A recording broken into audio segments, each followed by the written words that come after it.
Welcome to the plenary session, Revive, Redefine at Entrepreneur Day 2020. The session will begin shortly and will be conducted in English without simultaneous interpretation services. 歡迎各位出席創業日2020嘅重塑現在，應變未來論壇。論壇即將開始並且以英語進行，不設即時傳譯服務。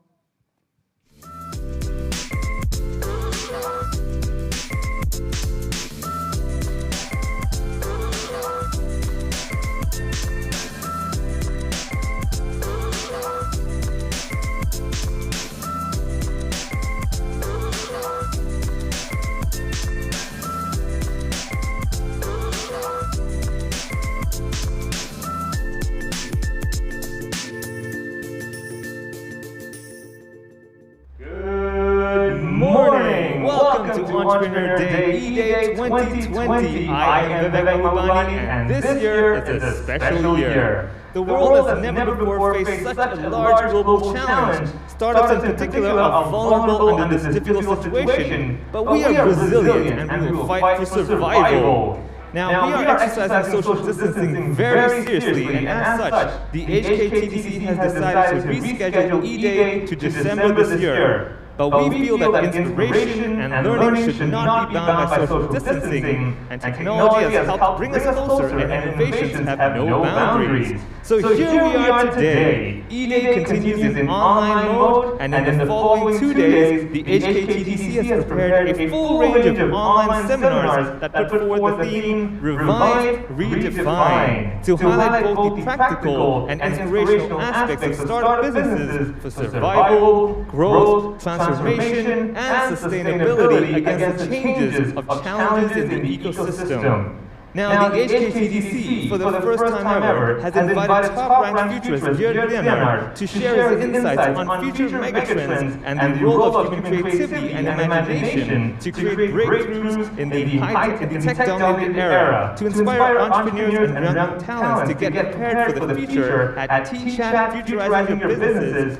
Renaissance from the Age of Digitalization, later this afternoon. Now, also in the afternoon, there will be the Crisis to Opportunity Seminar Series to inspire the audience on how homegrown entrepreneurs see crisis as an opportunity to groom their businesses. Now, don't miss the Enterprise Connect seminars, where a few corporates will share how they engage startups to uncover new markets and create new opportunities while also creating social impact. There's a lot, so do check out the event schedule for all the information of today's event.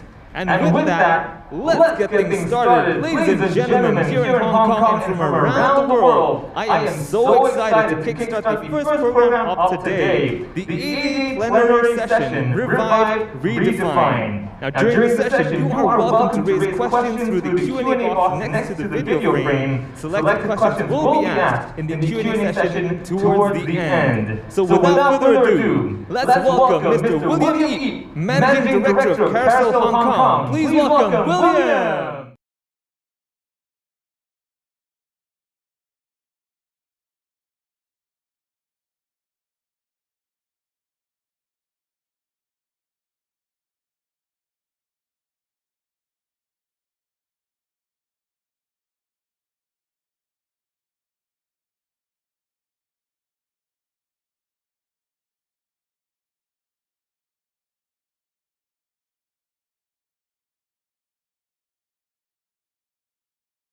Experience every single day.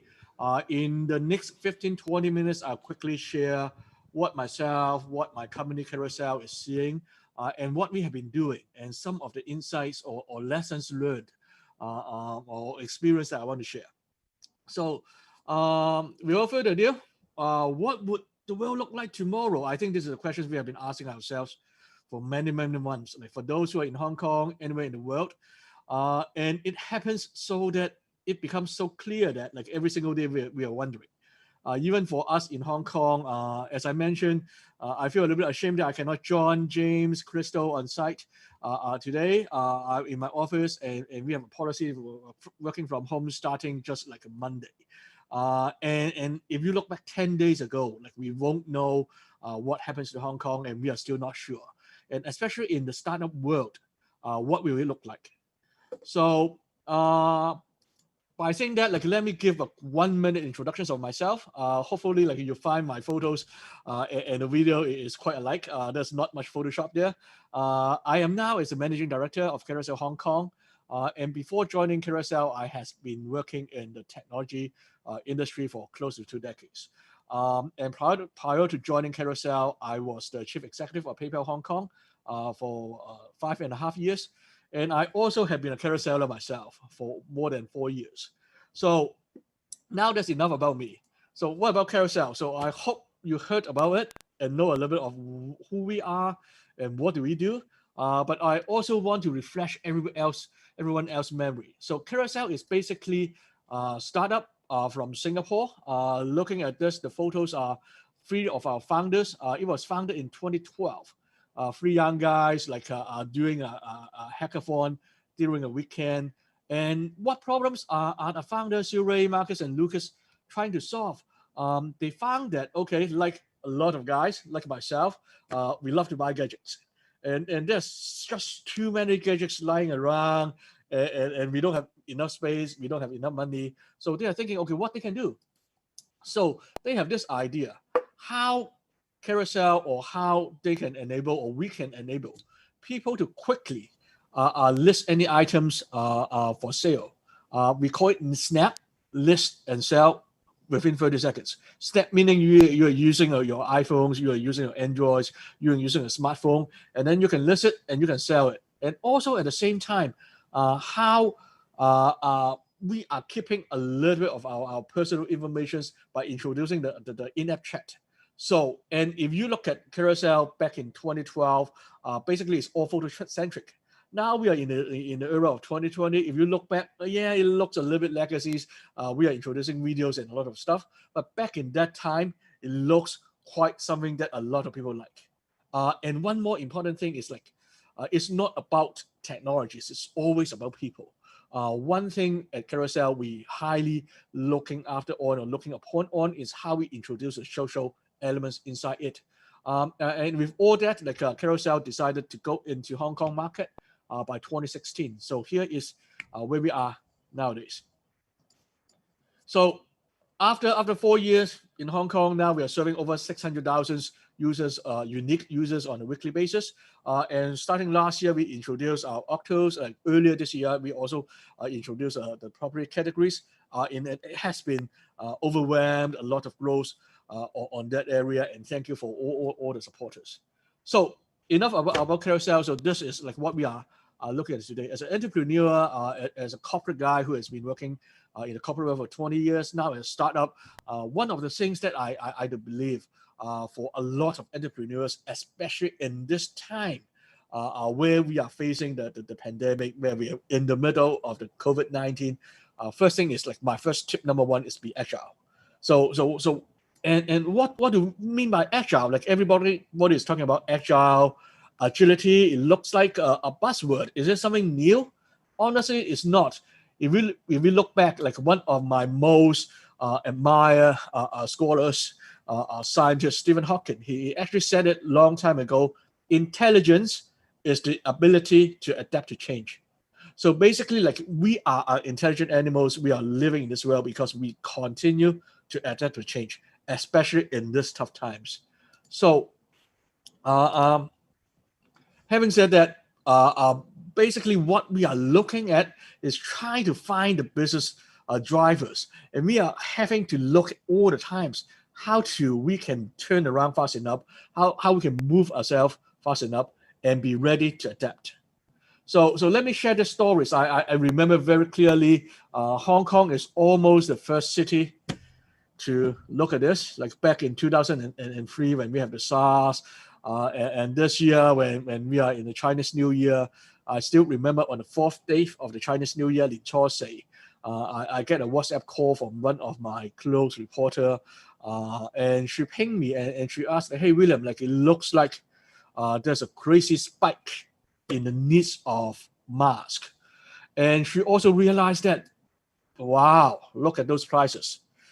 $350, $500 for 50 a mask at that time. Like so the question she throws to me is like, hey William, like what Carousel is a very popular platform. What are you guys trying to do at it? When we look at those crazy prices, are you guys encouraging profiteers, or how we are going to help the publics? So it makes me think, okay, basically like what when Carousel started is this concept is like we are helping each others, we are sharing like what we don't need, we can give it to someone that need, or in exchange for monies, in exchange for other things. So this is not exactly what we want to do. So the first thing I did is like look at all these lineups like everywhere around Hong Kong. So the first thing, like when I get them with the team, I said like, look, what we should do about it, what we as a responsible platform we should do about the situations. And it looks like the first thing we look at is like we have to set a fair price. But having said that, it looks like there's no fair price. So at first, like when we face the problem, it's like we look at trying to define a fair price, and if we have sellers, we have so-called quote and unquote profiteers marking up highly, we try to get them off our platform, or try to send them a message saying that, okay, looks a little bit out. But having said that, with all these lineups, with everybody is grazing, there's no fair price. And what it means is like when we look again, like when this high demand is no fair price, it's very hard for the team to set it, even we are trying to do it on a daily basis. But what is worse is when they try to do it, there's a rise of frauds. So when we try to help with the pricing schemes, when we have to try to ensure that everybody in the general public can get hold of a mask, and we also at the same time find that like a lot of scammers, a lot of fraudsters are trying to come up, and they're taking advantage to post a lot of fraudulent listings, trying to be a little bit cheaper than the market price, and asking for people to be paid. So, and then it comes to another questions. So what can we do? Like we make a decisions to set it up, being agile to try to look at a fair price, and then we are having another problems. Shall we be consistent to what we are thinking, or shall we adapt again? So when we get to the team again, the first thing like we comes up is like we need to protect our users. So and fraud or scamming is not one thing that we can tolerate. So what do we do? First of all, like we quickly look at all the unreasonable listings, where they're super cheap, they're the crazy price, and we try to hide them from normal users. And also at the same time, we also understand like online commerce is a lot about educations. We spend a lot of time and energy to increase the visibility of the safety tips, whether we are working with our partners on our websites, on our TVs, through direct emails, and even through the in-app chats, to encourage, to educate users that some of the things that you need to be aware, you need to be very careful, like when dealing with a prepaid item, pre-ordering items, when you find the price is not fair, when find the price is a little bit allows to be too cheap. So you have to be extra careful on that lens. And also at the same time, we are strengthening our tools by putting in all the AIs and technologies. So what I'm trying to say here is, first of all, being a startup, one thing is that we have and need to act very quickly and stay very close to the market. Sometimes like the decisions when you make at that time, it seems to be correct, but we also have to be prudent, we also have to be agile, we also have to be humble enough. If that decision at that time doesn't appear to be the right decisions, we need to change it quickly. And also the most important thing is guard your bottom lines. So what is the bottom lines? Like for Carousel, our bottom lines is ensure that we protect our users. Whether you're sellers, whether you're buyers, whether you're a merchant, we will protect you to ensure safety. So those are the number one things I believe very strongly as a startup. Like no matter where we are, especially in the time that we are having right now, we have to be very agile and turn around very quickly. We remind ourselves, intelligence is the ability to adapt to change. And the second tip is like I wanted to say is like be a good listeners. We have a lot of articles, dramas, talks about like instead of like talking, we should always listen. And it's especially important for a startup, for entrepreneur. When you have an idea, what is the problems you are trying to solve? And when you state that mission or vision statement, be agile and also at the same time listen to the audience, listen to the target market segments and what they do. So what do we hear about this time? So I'm quite sure that like even in Hong Kong, it comes to be a little bit worse situations than the rest of the world. We have been, the retail sector has been hard hit since last year due to all the social events, and we have seen stores closing down, so the big brand names are closing up, our global brands are filing for bankruptcy, a lot of stores are pulling out, and by you're saying that like one of the things saying okay 15,000 shops may close if we don't have the rent relief. So, and at the time, what can we do as a startup, like as one of the most beloved platform of the Hong Kong users? What can we help? How Carousel can help? And by understanding that like we have tens of millions, like MAU is what our internal acronyms, we call it monthly active users, how we can help the retailers to ensure that they can be alive, they can continue to earn a living, and they can continue to reach out to our customers. And we do believe with Carousel as a platform, with the Snapchat sale, very easy to set up the shop and a strong user community. And we decided to go into what we call the B2C, the Carousel. So what we are trying to do is allows anyone to get online and start buying and selling.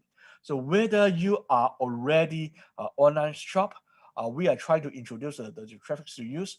But if you are offline retailers, if you haven't been able to go online yet, we want you to be there instead of like waiting in your stores for your customers to come, which might not be the case. How you can ensure your business is alive. So, and we are looking at the SME segments, how we can help them to turn around to ensure they get a presence. So this is where we are. We introduce the Carousel to get them online. So we are introduced like various kinds of services, a premium badge, how they set up the cover photo, custom collections, introducing videos. Like remember when I said like back at the time in 2012, we are photo centric. Now we are introducing more and more videos, and also let them to understand how they can do better. And basically what we're trying to do is very easy to use, 0% commission free. So, and we do have our team set up in Hong Kong to help them to be successful. And so like what we are looking at as a business, like there's always a need, a must, a drive for you to continue to solve a new market problems.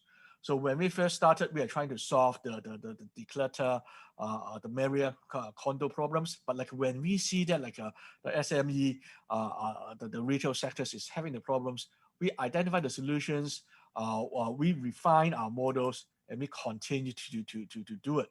So being a good listener, like you can also argue, is also meaning that being agile, like when you listen, it's not just okay, yes, but also what you can do to keep it. So being agile means you have to react or respond quickly to situation changes. So this is one good things. And also as a business, like we are depending on the crypto community. And another thing that we are hearing out loud is like the charity, the NGO societies, where they rely on a lot of their fundings from events, from fundraisings, because of all this social distancing, and that's why I am away from the main stage right now. They cannot do it, and a lot of NGO are facing the point, the tipping point that they cannot survive anymore. So and as a company, we also work together to address that. And together, not only Hong Kong, Singapore, Philippines, Malaysia, the 8 countries that Carousel is on, we together is donating or kind of giving out a 2 million Singaporean euros at donations. So that ensure that like the charities, the NGOs, they can use us as a free platform so that they can continue to reach out to all the donors, like to the all the good people, in order for them to keep surviving, in order to help them to do it. So as I mentioned, like sometimes be a business like guard your bottom lines, but also listen very carefully to the community needs, exactly what you are trying to drive, exactly what you are trying to be looked at. And at the same time, solve the problem proactively. Finally, like tip number 3, be alive. I think when I say be alive, it's not just physically by being medically healthy. This is crucial nowadays. Like when we say people instead of like goodbye, we say stay healthy, keep healthy. But as a startup, we all understand that it becomes so critical for us to stay alive. No matter what your mission is, no matter what your vision is, no matter what your foundation's bottom line is, like if you cannot be alive as a business, then you cannot help the community, you cannot help it. Like I'm quite sure a lot of the startup founders, when they try to get it, when they get the first seeding rounds, when they get the Series A, they start to hire people. No one wants to get rid of them, but like now a lot of startups are facing this turning point or tipping point, which they have to make hard choices. So my will is, the world is changing, no matter it's for worse or for better. Like for e-commerce, like we are being pushed online, a lot of things has changed. But as an entrepreneur, as a founder, you are the captain of the ship. You have to ensure that like you will do everything that's necessary to keep your team and your company alive, and to do the greater goods. So basically, as I said, like we all don't know what will happen tomorrow. And how do we prepare for the uncertain futures? Frankly, like a lot of like legacy companies are doing a hard change. A lot of startups are facing up. Like there's one question that I want to throw on the floors, and also to James, like Crystal, and to discuss together how we together as a bunch of startup guys, as a bunch of new companies, new economy, how we can prepare ourselves. And again, what would the world look like tomorrow? We never know, especially for those who are in Hong Kong. I think like today is the first day. I still remember I was talking to TDC last week and how we can do it online, and suddenly and early this week, and then it hit us again. The government is having all these restrictions. The company is having all these recommendations. But thank you TDC for turning it into something that's still we are on. We turn it into online events so that we can still have it, share the experience, share what we have. So this is what I have all for today. So James, if you don't mind, I'll give it back to you for the next round. Thank you, William, for the insightful sharing. Next, may we invite Ms. Crystal Pang, co-founder of Hong Kong-based delivery service platform Pickupp, to share about her story of reviving and redefining the industry. Crystal, please. Hello everyone, I'm Crystal. It's a great pleasure to be here today, and I'm really glad that we can share Pickup's business model and our thoughts around how we bring technical innovation to the logistics sector. So let me pull up my PowerPoint here. A very quick background introduction of myself. I started out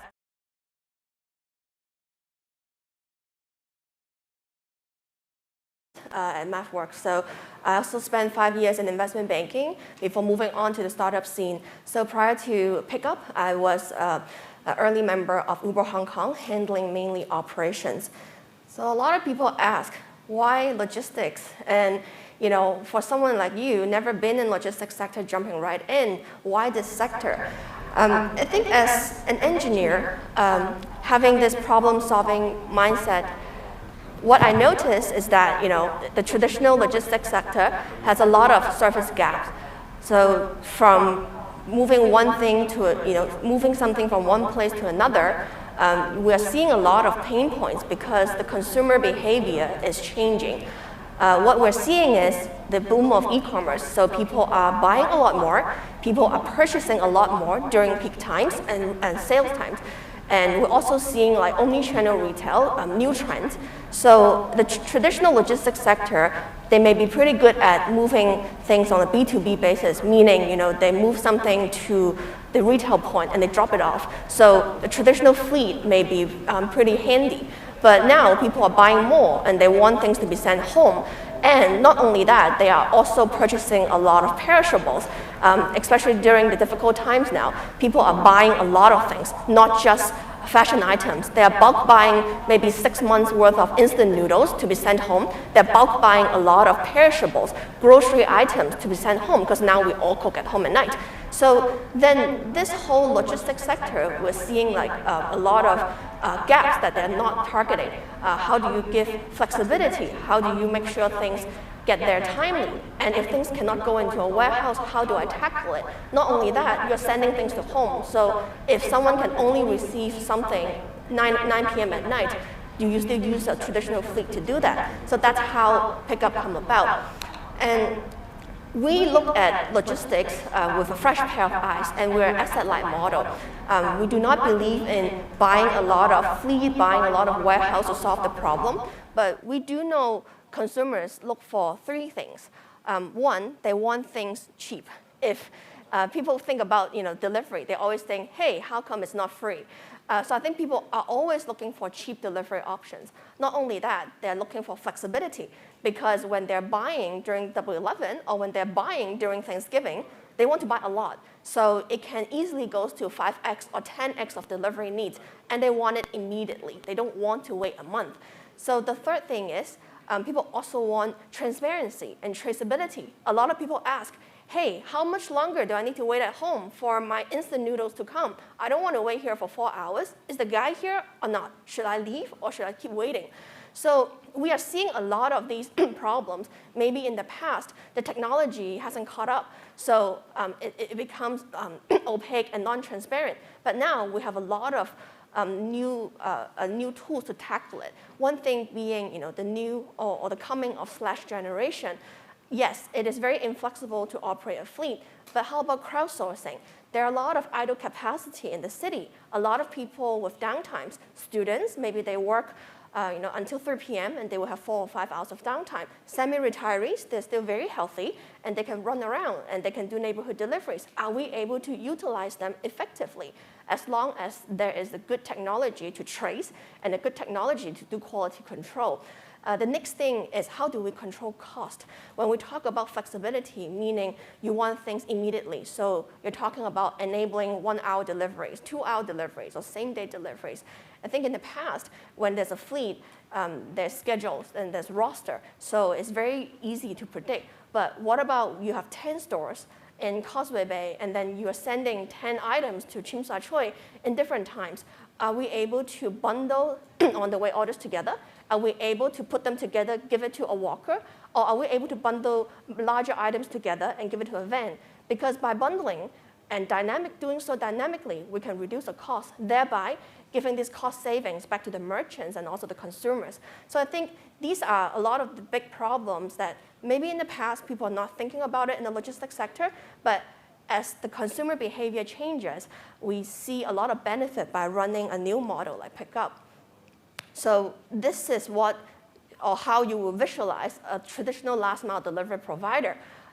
You will have a lot of human or operations involved in it, including people who plan the roster, including people who have to plan out the routes, including people who will have to tackle non-deliveries or issues when there's an accident or something happens. And don't forget, once you start thinking about more dynamic deliveries, 1 hour, 2 hours, or on-demand real-time, it is something a human brain will stop being able to handle. Because if you're just scheduling a few hundred deliveries, probably a human brain can solve it. But now you're talking about thousands of deliveries coming out at any given time with different weight, with different dimensions. Then how do you bundle or batch them together so that it's the cheapest? I think this is something what I believe the computer will do a better job than the human brain, and also is error-free. So therefore, for Pickup, we are trying to provide the flexibility by giving you the services of receiving something within an hour or 2 hours. That means you can enable a lot of perishable deliveries. We are also helping a lot of freights coming into Hong Kong or going to Singapore or Malaysia, where they need bulk delivery solution to residential. We're also starting to crowdsource a lot of door-to-door deliveries for SMEs going cross-border, meaning leaving Hong Kong to other places. So this is something that we believe as the world evolves and have different needs, this is a better solution, to tackle the traditional logistics sector. And a lot of people ask, the world is changing so fast. No one could have predicted the COVID-19 or this pandemic, and how do we survive? I think right now is a crazy time to be in the logistics sector because you start seeing a lot of different needs, and it's evolving very quickly. I'll just give you an example. I think 3 months ago, we don't even know there's a big demand in the medical sector. It's only until March that we started seeing whether it's government agencies, whether it's private labs, or it's clinics asking about collection of saliva specimen for COVID-19 testing. And what they need is a pretty specific sector or cohort. They're trying to find a scalable solution so that they can find a big group of trained people, have the right insurance to handle the collection of samples. And I think with Pickupp, we never thought about going into this sector, but in the end, this is a very, I would say, high in demand sector, and now we're trying to enable each of these private labs or even the CHP to handle hundreds of deliveries at any given day. And these samples can come out from any residential point or from any hotel point. So that, therefore, a flexible system and an asset-light system will be key to enabling something like this. And further, we're also seeing the e-commerce boom. People are just buying a lot more different things and all sent to home because of this stay-at-home, directive. So, even, echoing back what William was talking about, people may be selling things from home, or even small businesses, they are trying to dispatch things from home. When these warehouses can be anywhere in the city, can be up in the hill, on an island, I think a flexible delivery solution that can evolve and adapt was crucial to the success of the company. So we talk about some of these future plans. I think the key for any startup to succeed is that you constantly evolve and you constantly adapt. And particularly for Pickupp, with this COVID-19 situation, we're seeing a lot of logistic assets. They may be experiencing interruption, intermittent service, and also like things being held at customs. So how do we help digitize a lot of these assets that are underutilized to put them in the supply chain to make sure that we can create what we call like a win-win-win situation? Meaning, for merchants, they have ad hoc needs, intermittent needs. How do we keep the cost down for them? And while we see a lot of these 3PL providers or warehouses, sorting facility, is there a way we can maximize the utilization?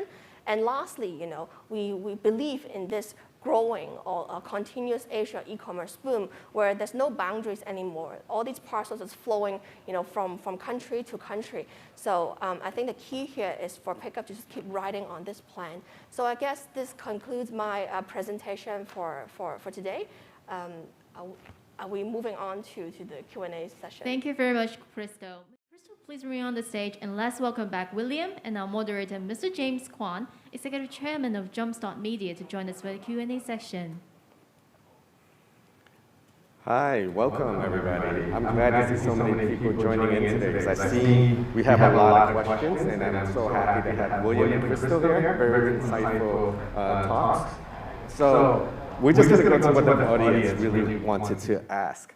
So throughout all this, I see William on the screen now. Before I begin asking the question, I want to say I'm really jealous that you're not wearing a mask. We're all wearing a mask here at HKTDC, which is great. Here, but Yeah. So, William, we actually have a question for you. So for Carousel, are all the users mainly the younger generation? And what kind of demographics are you attracting right now? Oh, yeah, wow, this is good. So if you look at like what we are having in Hong Kong right now, let's focus on Carousel Hong Kong. As I mentioned, like we have around 1 in every 10 Hong Kong people is using Carousel. But if you look at our demographics, like 60% plus is 22 to 35. Yes, so the simple answer is yes. Now is the younger generations, but when we are moving into Octo's through the end of 2017 and probably this year, we are hoping that Carousel can include more mature person like myself. So go in the platform. And myself. Thank you, James. Yeah, so I think, Crystal, earlier you talked a little bit about how technology could do it better. We actually had someone writing in right after you said that, and they talked about AI.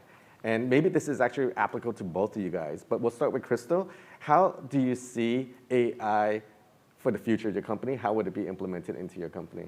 Yeah, I think AI or even learning or understanding the data is crucial, especially when you're in a very cutthroat industry like logistics, because you always want the lowest price.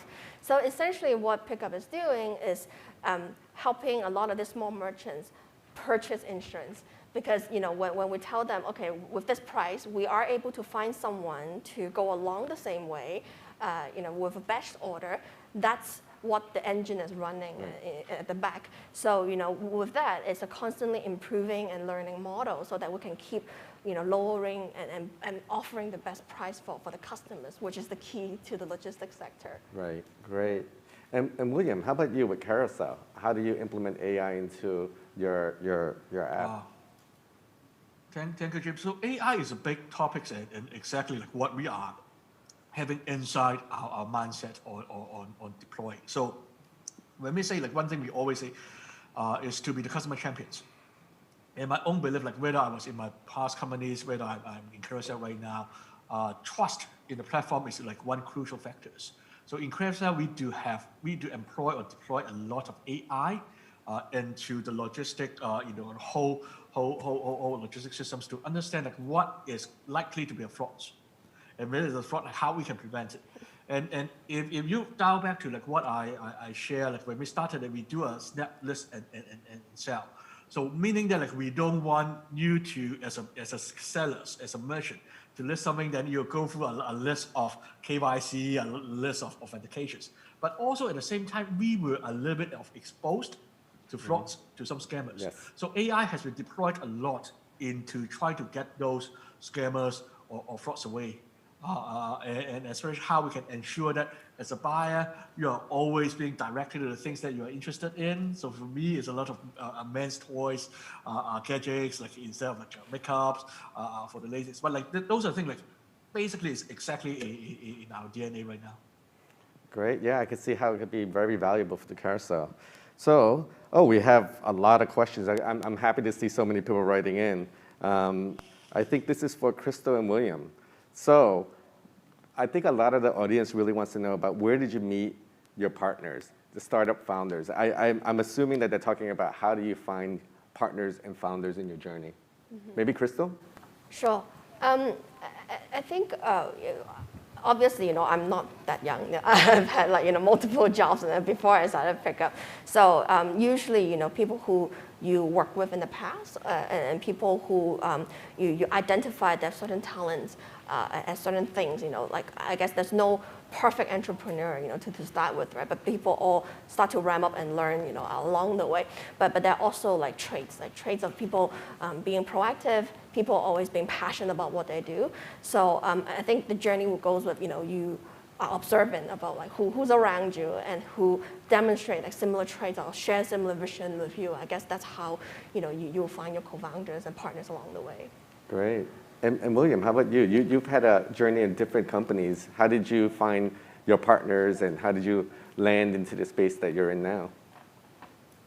So one thing, this is a very interesting question. One thing is like I'm quite old, like or quite mature, and when I joined Carousel or before I joined Carousel, of course I'm a Carouseler myself, and at that time, after close to 2 decades of working in multinational companies, multi-billions corporations, I kind of had drive to try the startup scene. And first of all, I'm not as adventurous as Crystal to start their own company, so I'm very devoted to find a scale up like Carousel. And so one thing is like how I look at it is what the founders and what the companies are looking at, and how I myself, leading like the Hong Kong business can add value to it. So when I joined, I think it is to the tipping point where Carousel in Hong Kong, regionally, globally, we have been quite successful as a growth. And of course, for any startup, like it's also the time for you to understand how we turns into profitability. So I always call myself a revenue growth guy, like whether I was in the previous company or I'm at Carousel right now. So when I meet the founders in Singapore, I believe the first question I ask is, how do you want to see Carousel Hong Kong? And the answers I get, I even remind them like from a day-to-day basis. They say like they want Carousel Hong Kong to be bigger than Carousel Singapore. It makes sense, right? Like if you look at the populations, if you look at the penetrations. So although I am not there yet, and that's one thing that I said, wow, okay. I love to hear that because like for the 20 years I work for US companies, seldom I hear anything say, okay, I want XX Hong Kong office to be bigger than XX US. That never happens to me. And that's what keeps me alive, what keeps me engaged, starting from wearing t-shirts right now. So those are all the things that I look at. And one thing I do see is like when I built the team in Hong Kong, I look at every different stage, although I joined only for 1 year, what we need, like where do we need the marketing expert, where do we need the sales guys, where do we need even our HR professionals teams to help me. So I think it's a journey that is for all the entrepreneurs, all the staff to work through, understand your weakness and also understand your strength, and try to be surrounded by yourself with people that can complement you. Great answer. Yeah, I see that there's a lot of interesting questions. One's coming in for Crystal in particular. Someone wants to ask, before you started Pickupp, you actually had no experience in a logistics sector. So how important is prior experience in the industry that you're starting a startup in? I think that there are two types of skills, right? Like the transferable skills where you can accumulate from different industries. So communicating with people, or managing up, managing down, or some of these like business development skills. But they're also like what you call like hard skills, yes. like in the logistics sector. Like there definitely will be people in the sector for like 20 years. They will know the ins and outs of everything. They will know if you keep going, you're going to run into a wall. So I think what when I look at it, is that okay, what I'm good at, I'm an engineer, and I like to solve problems. What I lack will be the hard skills, right? Know the ins and outs of how warehouse operate or how the logistics segment operate. So definitely you can do your research, but also surround yourself and immerse yourself in associations, industry associations. Try to learn from people. I guess one thing I learned is to be shameless and just to ask, okay, I'm stupid, just tell me, enlighten me, what does this mean? And I believe like human beings are, very adaptable, so you will learn very quickly. Wow, great. So William, are you shameless? Of course I am. So. Yeah. Otherwise, how could I face like all my teams in Hong Kong that can be my children? So yes. Okay, so I'm looking at the questions. Here's one. It seems like there's a lot of early stage founders who are very interested in your talk, and they have some questions that maybe can help validate their business model. So, William, how did you conduct? It doesn't have to be this particular experience, but I think this is a general question to help the community. But how did you conduct market validation during the beginning stages of business? How would a new founder come in and really think about market validation? Wow. Okay. So it's big. Like I think like if you look at like what we are nowadays, let me share a little bit like of my experience in my past life. That should be a very interesting one. Like because like at PayPal, I met a lot of founders. I meet a lot of new startups. Like and when they engage on payment gateways, when they engage on payment wallet.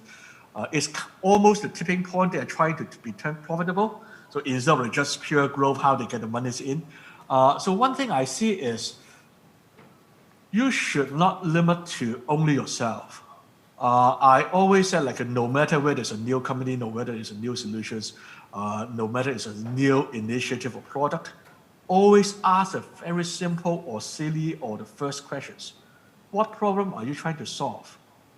So if you can answer that, so I'm going to solve this. And then it's very easy or it's very natural for you. Okay, I'm going to solve this problem. And then who is going to be market segments? So if you look at the Carousel itself, so if you look at the Carousel, the first questions we are trying to solve is how we can enable people to buy and sell online very easily. So we have this like snap list and sell or snap list and chat. So anybody can know, even my father, mother, and grandfather knows a smartphone right now. Like they know how to take photos. Then they use all kinds of instant messaging. So if you know how to take photo, if you know how to use instant messaging, then you can use Carousel. And that's exactly the things that you're going to add. So even after 8 years from 2012 to 2020, we are also trying to solve this. So it is still in, but along the way, there's so much of small tweak here and there. So by answering that question in a long story short, or without all the back windings, ask yourself, like, what problems are you trying to solve? And is there market segments that you can define? And then go and talk to them. Go and try it out. I remember, like, in one of the seminars that a little bit earlier, I forget which one, maybe to universities, I was being asked this question, like, when do you know your decision is right or wrong? I said depends on who you ask. If you ask my wife, it's always wrong. So, but like again, like as a startup, as a leader, like for a startup, there's no right or wrong, and you will never know. Taking back my presentations earlier, when we try to look at the fair market price, we think it is right decisions, but it turns out there's no fair market price. And then, like, we are attracting scammers, there are fraudsters coming in. So we have to change that decision quickly. So before, when I say, like, first ask the first questions and find your market segment and look at your decisions always kind of in a computer loop, a feedback loop. So looking at what the market is saying, how you can adjust, how you can be more agile, how you can continue to change. And I think those are the things that always keep us young, keep us alive, and keep us engaged. Great. So I'm seeing some interesting questions here. Here's a controversial one, a bit controversial, but fun. So I know that you're in 9 countries, and now you're in 4 countries. So actually, someone asked this: where would the best place what's the best place in Asia to start a startup, and why?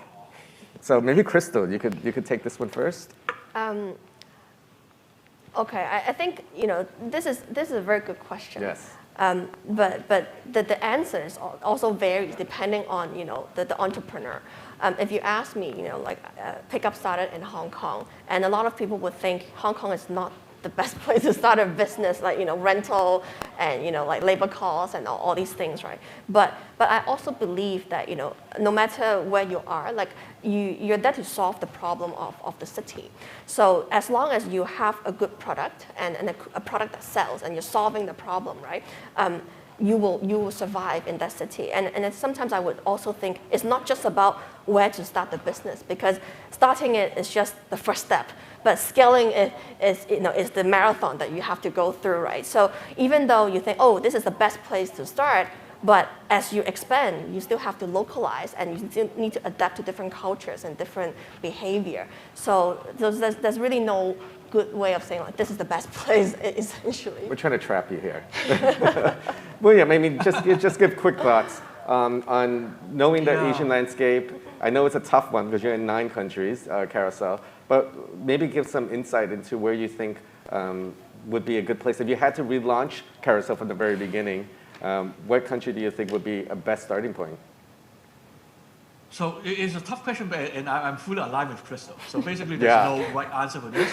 And exactly where you want. Like for me, like allow me to say, I always say that I'm a Hong Kong guy. Although I also studied elsewhere, but like I came back to Hong Kong like 20-something years ago. Not to dispose my age for too much.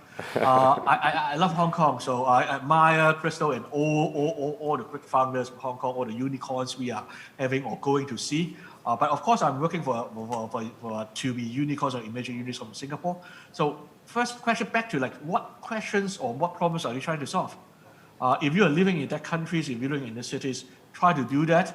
And if you are doing the right thing, if you are solving the right problems, the funding will come, the support will come, the government will always be supportive. I'm quite sure that there's no answer to it. Just stay true to your heart, follow your heart. Great, yeah. So let's just conclude with one more question. And let's say this last question, if you could describe your experience in your startup in Hong Kong in one word, what would it be and why? One word. In one word, and why? I think just roller coaster. Roller coaster, that's a good one. All right. Yes, that's a sign of the times. Yes. I think a lot of people think. I think back in 2017 that you have a great product. It seems like you are trying to offer a lot, but there will still be resistance about it's not broken. It always still works. But this mindset is just quickly changing, especially in the last, I think, 6 months. And we're also seeing like much faster adaptation, than before. So then it becomes we are riding the wave now, and then we have to adapt and start, increasing our operations. Like we have to crank up 2x, 3x. So that's why I think throughout the years it's just ups and downs. Not knowing what's going to happen, next turn, what's going to happen tomorrow. That's a normal journey of any startup founder. William, one word and why? I would say lucky. So when I say lucky, it's like I'm not saying that like a success depends on luck. As I mentioned, like I don't found Carousel Hong Kong. I don't even start it up. So I kind of inherited the team last year. So when I say lucky, it's like I am lucky to say that I have been meeting so many young, energetic, and intelligent people along the way, so that I can keep myself engaged, exciting, and as I always say, be agile. I'm keeping myself agile because of all these energies, and I'm very lucky to have this team, to have like Hong Kong, to have all the users, all the merchants, all the casual sellers supporting us. So I'll say I'm very lucky on this front. Great, thanks so much. William and Crystal, you guys provided so much insight during this session. Thank you. Thank you so much. And I think everybody in the audience, I know we can't see you, but please put your round of applause. Let's give William and Crystal a lot of credit for joining us today. Thank you so much. Thank you. Thank you, William, Thank you, Crystal, and James. James. Thank you very much for the inspiring discussion. Coming to the end of this session, if you have any questions or feedback, you're most welcome to scan the QR code on the screen to share with us. You may also click the link below the event description to fill out the questionnaire. We hope you enjoy the session and get the most out of it for developing your entrepreneurial journey. Coming up next, our Enterprise Connect series, Epson, will begin at 1:30, so please stay tuned.